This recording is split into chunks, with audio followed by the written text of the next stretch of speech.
We don't have a ton of files to take like this, but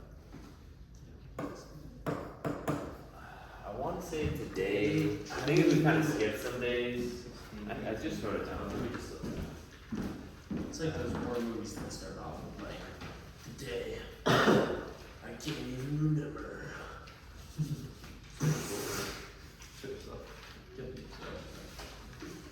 Related rates, related relatives. Alright, I think today is day 19. That's what we're going with, I'm just saying. Day 19. Well, 19 times like 20 more days or something. And this is some HL. 5.15, 5.15. We're just gonna trust that this guy, sometimes he does his own thing and he makes his own numbers. We've got related rates. Just rates related to each other. It's 10, 24, 24, guys. 10, 24, 24. What? That's gonna be insane in 50 minutes. Oh, 10, 10, 24, 10, 24 on the 24th, 10? What? Alright. Here's what's up with related rates, okay?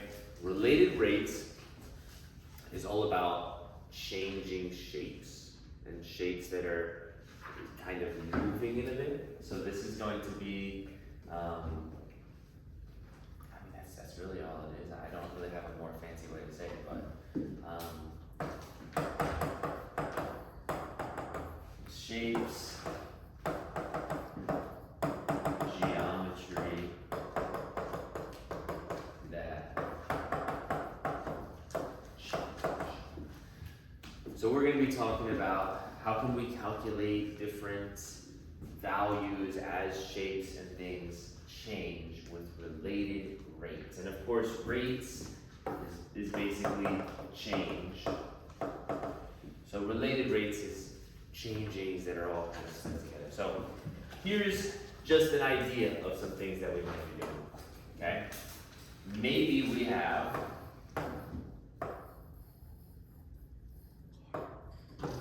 Dr. Seuss Foghorn. we got an excavator, right? And that excavator is making a pile of dirt, right? And so the excavator is dumping dirt into a pile. And as that dirt is forming a perfectly conical pile, of course, that perfect cone is growing, right? And so we're going to be able to kind of calculate, well, the radius of that cone is growing at a rate of, I don't know, 1 foot per minute or something like that, right? And so this is our goal, is to have some kind of shape. And look how nice this is on this board, where it's kind of growing like this. And we're going to be able to calculate different like values based on that. Now, because of that, we're going to be doing some like very particular formulas, some very particular setups. We're going to be given some very useful information that realistically you wouldn't necessarily have in the real world, but basically we're going to be able to kind of combine all this stuff together to calculate very real world theoretical problems. Now, how does that work? And why is that in the derivative? Here's where we need to be, okay? For this problem, let's say it's the volume of a cone. Does anybody know the formula for volume of a cone? A cone is like a cylinder. It's like 4 over 3. 1/3 pi r. It is. What is it? So it's pi r squared, because that's your circle, Yeah. and it's h, And it's because times that's how you get the height, some coefficient. and it is 1/3. Yeah. Now, 4/3 is for a sphere, so you're not too far off with 4/3. But this is our volume of a cone, and when it comes to that cone, this right here is changing, right? The volume of that cone is changing, and as that cone is growing while it's being dumped, dirt into a pile or whatever, this radius is also changing. And this height is also changing. All of these things are all changing and growing all at the same time. Right. Okay? What we've been figuring out, and when we've been doing derivatives, is something like this, y equals 5x plus 2, and then we take the derivative and we get dy dx equals 5 or whatever. And this dy dx represents the gradient or the rate of change, right? And so this is how we kind of show change. Again, this is something that we've been doing for a long time, but the teachers never really told you about. Even back in Algebra 1, you learned that the rate of change was the slope, right? And so this, which is the derivative, which is the gradient finder thing, right? This is how we talk about change. So, what's going on is, remember when we did implicit differentiation? And whenever we took the derivative of a y, it just spit out a dy dx. Do you remember that? Okay. Here's what was going on, okay? We basically were taking the derivative in respect to x, with this x on the bottom here. The x's were also spitting out a dx dx. But the reality is,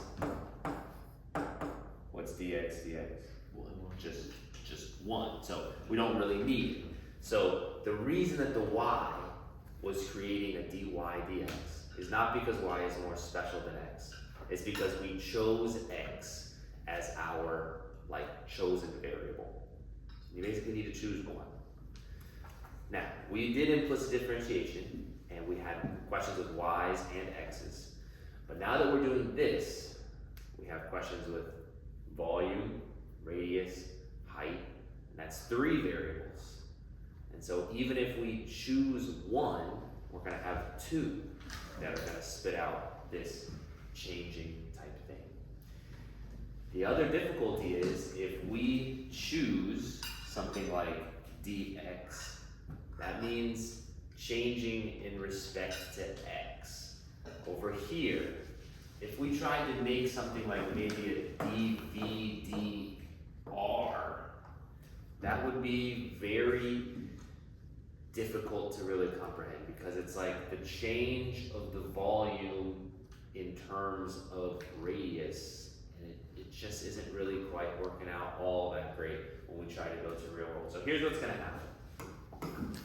At the end of the day, what you really need to know is that we're going to be taking the derivative of all these things in respect to a 4th variable that was involved in our problem the whole time. Time. Because as our dump truck is dumping rubble into a conical pile, that's happening over time. And so the change in volume with respect to time makes a lot more sense as far as just comprehending this stuff. So here's what we're gonna do. We're gonna be taking the derivative of this using implicit differentiation, just like we did before, except for now we're gonna have 3 different variables. And whenever we do this, it's going to eject or create one of those mutant dy dx's, dv dx's, dr, and all of them are gonna have the t on the bottom for time. So what we're gonna do is let's take the derivative of this. This derivative of volume is gonna be dv dt. That's the change of the volume over time. So if this question told you that the volume of the trash pile is changing at a rate of 10 cubic feet per minute or whatever, well, that's what this is talking about, this dv dt. Then we have this. We want to take the derivative of all of this. Now the radius is a variable, is changing, and the height is a variable, is changing. So that's 2 different variables. We're going to have to use product rule to take this derivative. We've got all of this, which is constants, so just be careful with those. You need to make sure that you kind of treat them right. The way that I like to kind of treat those constants is I'll just kind of attach them to the r, And that way I don't forget about it and I don't double dip on it either. So, to take the derivative of this, I'm gonna start using product rule, take the derivative of this piece, it'd be 2/3 pi r, that's the derivative of the r piece. And whenever you take the derivative of any variable, it's gonna create dr dt.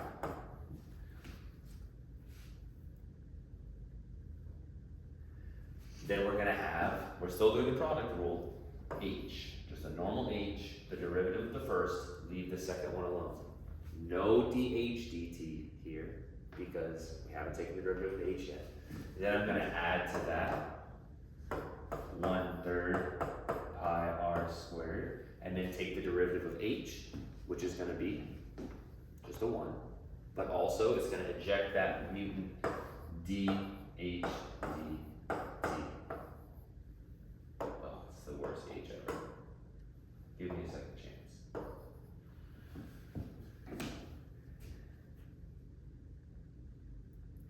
So typically when we do this kind of thing, we start relatively small and then our equation kind of balloons up a little bit and we get a much larger equation with many more variables.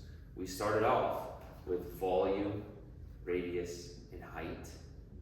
And we ended up with change of volume, radius, change of radius, height, radius, we already counted for that, and change of height. So we ended up with 5 different variables here. We're basically, this is the calculus that you need to do, and the rest of this you could pretty much teach yourself. Just to be super clear, this R is a true radius value, like a radius of 5, okay? And this dr dt is the rate that the R is changing. So the R will be, let's just say, growing at 1 foot per minute. And the question will say, when R equals 4, that's our exact value for R. We could put a 4 here. And then this, if it was 1 feet per minute or whatever, we could put a 1 here. And we're basically just gonna be doing a derivative that's somewhat complicated, putting in a 4, putting in a 1, putting in all the numbers that they give us. There's gonna be 1 that's left over, and then we solve for that 1. So it's not super, super, super crazy.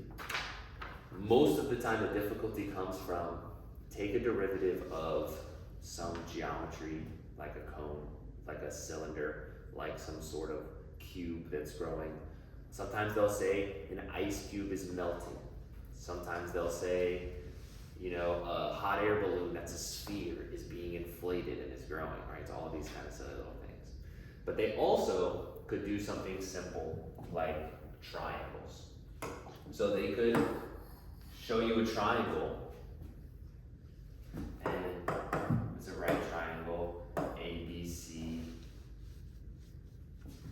They could say that, you know, this side over here is fixed and never changes, and it has a value of 3. But C is being dragged out to the side, and that's changing our triangle.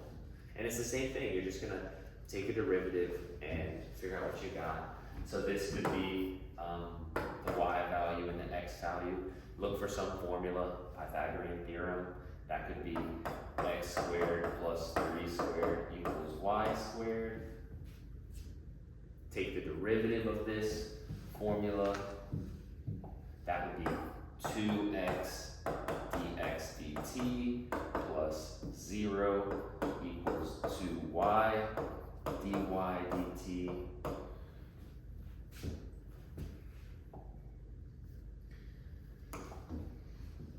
Now for the question that I just kind of made up and we've done really quickly, and we don't even really need to finish because we're missing the rest of the question. This variable was stated as never changing, which means it's a constant. They didn't say that, you know, line AB was 3 at some point. They said that was 3 forever, which means it's a constant, which means when we take the derivative, it just kind of goes away. They'll also tell you, you know, at x equals 6. You can't take the 6 and and plug it in too early so that the derivative becomes 0, because this, will change, you have to allow it to be taken a derivative of before you put the 6 in there, so that this thing can kind of have the chance to show up. The last thing that I'll say is that when you have this shrinking and growing, you have real life, you have units, and you also want to be very careful with negatives and positives. If something is growing, it should have a positive rate of change, but if something is shrinking, you might have to use a negative rate of change. So this is a big thing in AP calculus. Again, like I said, I need to look more into it for the IB, but they love trying to trick students by saying the hot air balloon is being deflated at a rate of 10, whatever. And then students put positive 10 as the rate of change, but it should be negative 10 because it's being deflated. So just kind of keep your eye out for that. I didn't really see it too much in the IB stuff, but we'll look into that. Okay, that's a whole lot of me just kind of yapping, I guess, waxing about how related rates works. Related rates is actually kind of sweet. It is such an interesting way to solve these kind of weird problems, and it's got a nice flow to it. It's always been something that I didn't really mind solving. Now, this first question is a little bit just abstract, right? It has nothing to do with shapes, but it is just getting our feet wet as far as looking at, taking the derivative of each of these things. It says quantities A and B increase at constant rates, dA dt equals 3 and dB dt equals 2. So they're increasing, so these are positive rates. And when they say constant rates, that just means that we can always assume that the rate of change for A is always going to be 3. Doesn't have any acceleration. You guys are physics guys. Doesn't have any acceleration, it's just a constant rate of change. So A says, hopefully at some point this clears up a little bit, but maybe not. C equals, there it goes, 2a cubed plus 1. Find the rate of change at the instant when A equals 2. So we want to be plugging the 2 in to find the rate of change of C, but we can't do it too soon, because if we put a 2 in here right now, everything left is constants and it's just going to be 0. So we can't put the 2 in yet. We need to hold off, take our derivative, dc dt equals 6a squared dA dt plus 0. Okay, you don't have to write the 0, but I've seen plenty of those mistakes, so I'll write it down. And then we just plug the stuff in now, and we get our answer, and it's not really all that bad. It says when A equals 2, so we'll put a 2 here. It says dA dt is equal to 3, so we'll put a 3 here. 6 times 2 squared times 3. 6 times 2 squared is 6 times 4 is 24 times 3 is 72. So there we go. dc dt is 72.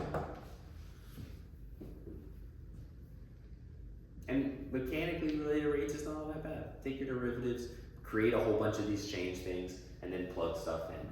I'm going to try to fly through this question because it's not very interesting. Given that Ln of D equals 3 over A, find the rate of change of D at the instant when D equals E. And these IB freaks making these questions, come on, what the heck are we doing here? It shouldn't be all that bad. We want to take the derivative of everything. I'm going to start by taking the derivative of Ln D. You guys remember how natural log works? Ln of x was 1 over x when we took the derivative. So Ln of D is just going to be 1 over D. Let me make this a little bit.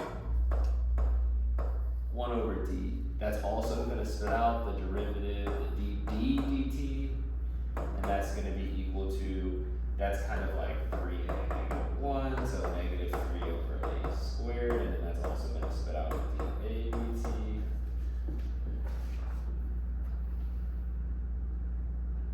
Plug in all this stuff, and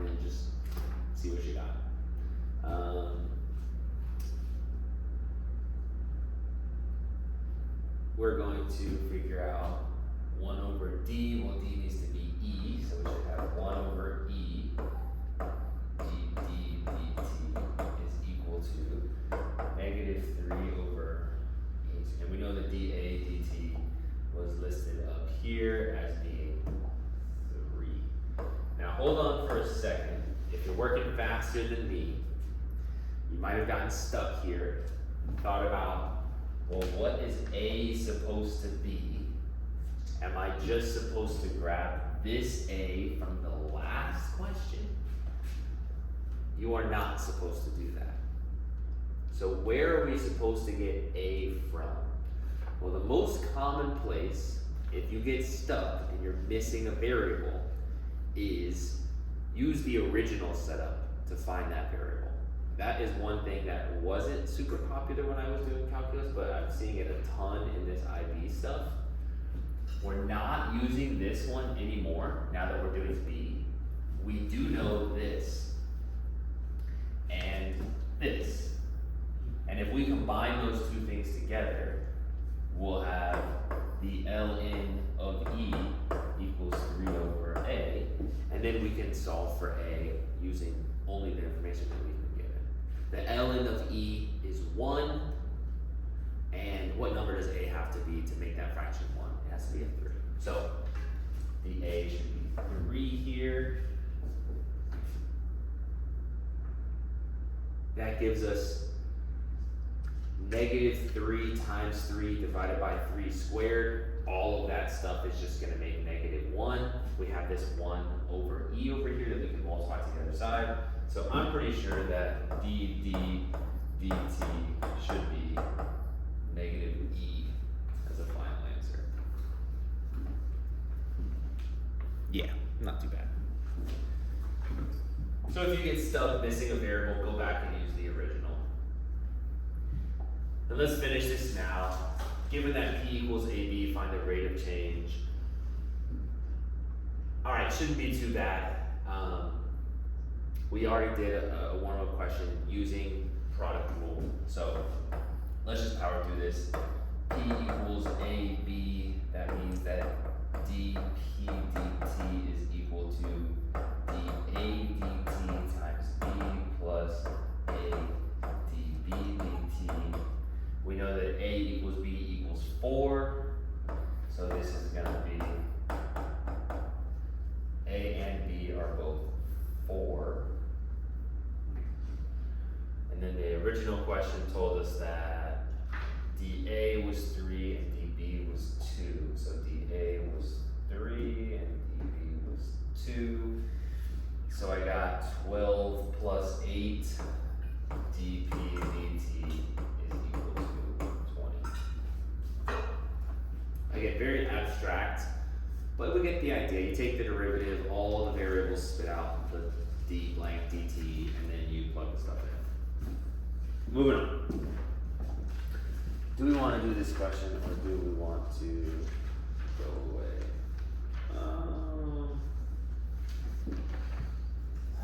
I want to get to something more interesting, and then we can just finish the notes. So much. 3 is more, 4 is more. Where can we find something more fun? All right, let's go look at, yeah, let's go do that. Let's go look at 5 and 6. So 5 and 6. Here's what I like, right? We get some shapes. We get some real concrete stuff we can try to work with. Air is pumped into a spherical ball which expands at a rate of 8 centimeters cubed per second. Find the exact rate of increase of the radius of the ball when the radius equals 2. Well, volume of a sphere. 1/3 pi r squared. 1/3. Oh wait, sphere? Oh, There. Josh, you're right. There. 4/3. Third pi r squared. Pi r cubed. Needs to be cubed because we're doing volume in the 3 dimensions. We need the 3 R's. This looks pretty simple. There's only one variable each side, so this is an easy. We don't need product rule. We don't need quotient rule. We just need derivative. dv dt is equal to, and this is just so nice because the 3 is going to come down and eliminate our fraction. Oh, beautiful. 4 pi r squared dr dt. Again, you can't really plug stuff in until you get to the derivative. And now let's start plugging our stuff in. They've given us this number 8, they've given us this number 2. Where do those go? What is the value of 8? Or what is the variable that works with 8? So sometimes teachers will advocate that when you start a question like this, you read it, and whenever you get to a number, you kind of write it, and then you say like, this is dv dt. And then you get to the 2, and you say, the 2 is that dr dt, or is that just r? That's just plain old r. So some teachers will advocate you do this, and if you're maybe struggling a little bit, and you're stuck on a question, it might be a good idea to go ahead and like list those variables. But now when we plug that stuff in, 8 equals 4 pi times 2 squared dr dt. We just need to do a little bit of algebra, solve for that dr dt. 2 squared is 4, 4 times 4 is 16, and pi, so we're going to divide that. 8 divided by 16 pi is equal to dr dt. And of course we can simplify that and say 1 over 2 pi is our dr dt. And if we want to put some units on that, we could say centimeters per second.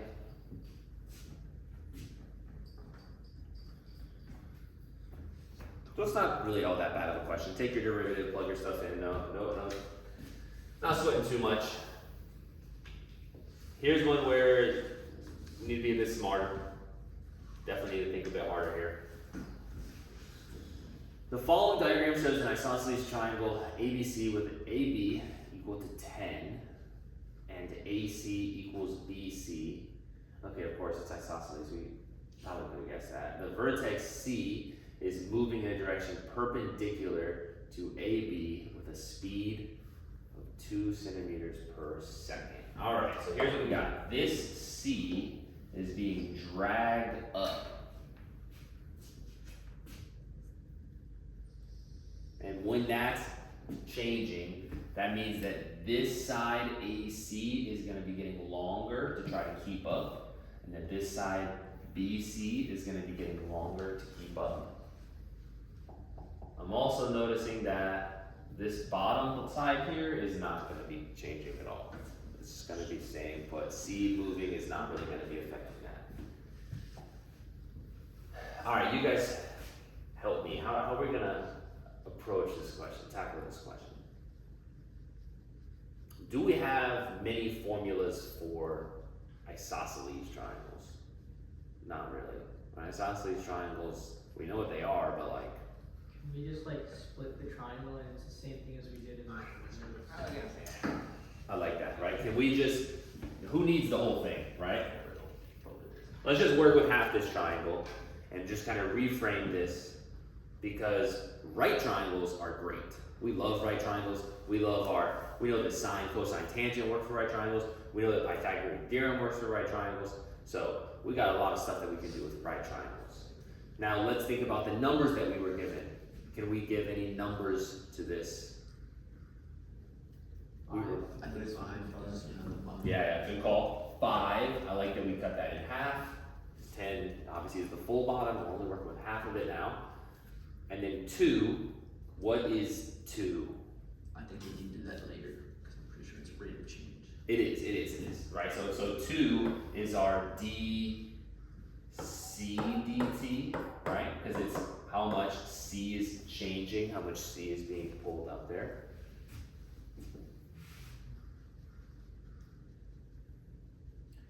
Calculate the rate of change, or the rate of increase, I guess, whatever, same thing, of the angle CAB. Which angle is CAB? This one by A, yeah. Put my little theta there.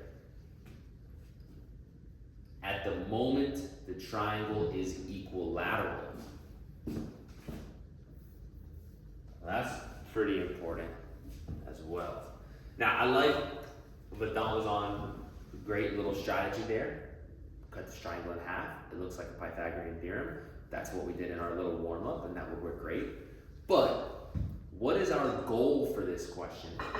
Calculate the rate of increase of the angle. So what we really want is d theta dt. And if we do Pythagorean theorem, are we going to be creating d theta dt's? Not really. So actually the Pythagorean theorem is not the direction that we want to move for this question. It could give us some stuff, but it wouldn't give us what they want.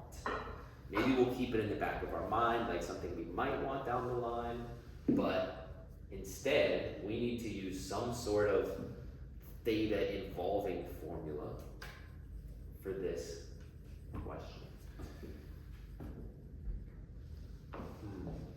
What do you think? We do like one of the properties of like trigonometry. I like that. Using one of our trig functions. Yeah. Sine, cosine, tangent, using one of those. We know that this is 5. And we know that we have some other information to work with. The other information is dc dt. And so c is also a side that we might want to use as well, because we have some information in that direction. If we try to use the hypotenuse here, it's just too much of a mystery. We don't really know what the hypotenuse would be. We don't really know the rate of change of that hypotenuse because they didn't give it to us. And so what I'm thinking is we don't want to use the hypotenuse for this question. We want to use the length of c. I think we could call that y maybe, or maybe we could call it h for the height of the triangle, right? There's a bunch of different ways you can call that. And we do want to use 5 because 5's not changing. That's going to make our formula much easier. So which trig function do we want to use? Tangent. Tangent, good call. So let's start here. Tangent theta is equal to opposite over adjacent. What variable do you guys want to use?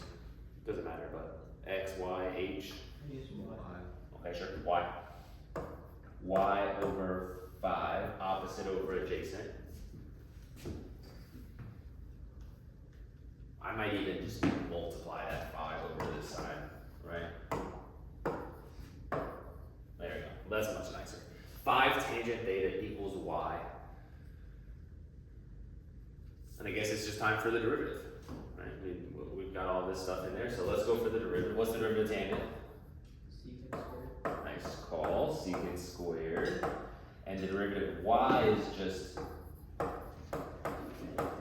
dy dt. Now I did forget something when I went through. What did I forget? The d theta. Right. Our whole goal was to find d theta dt. A lot of times when we do trig, we're like, oh, I remember what the trig function is, and then we forget the actual d theta dt that should come out as well. So let's go back. 5 secant squared theta and d theta dt.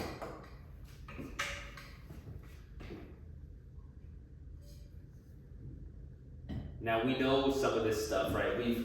We've basically changed this dc dt that I had written into a dy dt. That's fine. So we know what this is. This is 2. And we know that d theta dt is our question. So I know I'm not going to be getting that until the very end. 5 secant squared. And it's 60 degrees. Nice. So here's a really popular place that you might get stuck. What is the instant that we're trying to check? And it is at the moment that the triangle is equilateral. Now, 60 degrees is right. As soon as we learn radians, we kind of like to consider ourselves too cool for degrees. So I might go with pi thirds, but whatever.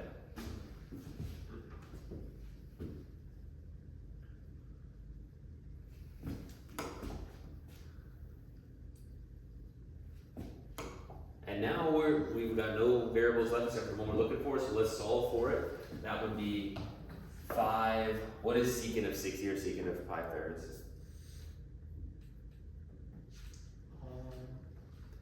Secant is which one upside down? Cosine. So what's the cosine of 60? Cosine is the x value, right? Cosine is the x value. Is it 1, 2, 3, or 3, 3? Minus 1 over root 2, right? And then you take the reverse, so it's just root 2. Alright, here's our unit circle. Uh-oh. Unit circle looks like this, right? We've got 30, 45, 60, or pi 6, pi 4, pi thirds. A good way to remember this is that 30 has the square root 3 that comes first. See what I'm saying? Yeah. So then it goes like this.